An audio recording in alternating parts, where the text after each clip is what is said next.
अस्सलामुअलैकुम, welcome to my channel. मैं हूं आपका टीचर। उम्मीद है आप सब ठीक ठाक होंगे। आज मैं एक नई क्लास लेके आ गया हूं।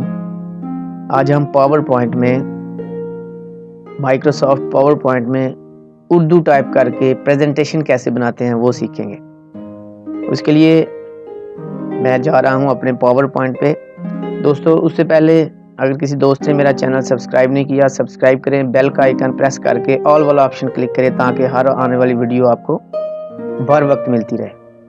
दोस्तों, ये मैंने खोला है माइक्रोसॉफ्ट ऑफिस और यहाँ पे हम पावर पॉइंट, ये माइक्रोसॉफ्ट पावर पॉइंट 2010, इसको हम क्लिक कर रहे हैं। इसमें हम उर्दू टाइप करके प्रेजेंटेशन बनाएंगे। दोस्तों, ये मैं आपके सामने ही सब कुछ बना रहा हूँ, साथ में हल्की फुल्की फॉर्मेट भी करूँगा क्योंकि बहुत ज़्यादा फॉर्मेट करेंगे तो वीडियो बहुत ज़्यादा लंबी हो जाएगी। तो दोस्तों, स्टार्ट करते हैं। सबसे पहले यहाँ पे इंग्लिश है, इसको उर्दू में, ठीक है, उर्दू करके यहाँ पे हमने क्लिक किया और हम प्रेजेंटेशन बनाएंगे। दोस्तों, ये आजकल जो इशू चल रहा है कोरोना वायरस का, हम इसकी प्रेजेंटेशन बना के एहतियाती तदाबीर बताएंगे आपको। तो लेट्स स्टार्ट। दोस्तों, मैं साथ साथ इंस्ट्रक्शन अब नहीं दूंगा, अब मैं जस्ट टाइप करूंगा। तो आपने जो है ना वो बड़ी तवज्जो के साथ वीडियोस को देखना है, देखना कैसे काम किया जाता है। ठीक है दोस्तों।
ठीक है दोस्तों, जैसे आपने वीडियो में देखा, मैंने आपके सामने एक कोरोना वायरस की एहतियाती तदाबीर की स्लाइड्स बनाई हैं। ये 5 स्लाइड्स हैं, एंड वाली शुक्रिया वाली है। ठीक है दोस्तों, इस तरह आप उर्दू टाइप करके 2 स्लाइड बना सकते हैं। ये जो डॉट्स मैंने लेफ़्ट पे रखे हैं, आप ये राइट पे भी कर सकते हैं। ठीक है दोस्तों, आप करें काम और तजर्बा करें, बना के प्रैक्टिस करें ताकि आपको पता लगे। ठीक है दोस्तों, उम्मीद है आपको वीडियो पसंद आई होगी, और पसंद आई हो तो लाइक करें, मेरा चैनल सब्सक्राइब करें, बेल वाला आइकन लाजमी क्लिक करें ताकि आपको नई वीडियो की अपडेट मिले। बहुत ज़्यादा शुक्रिया दोस्तों, अल्लाह हाफ़िज़।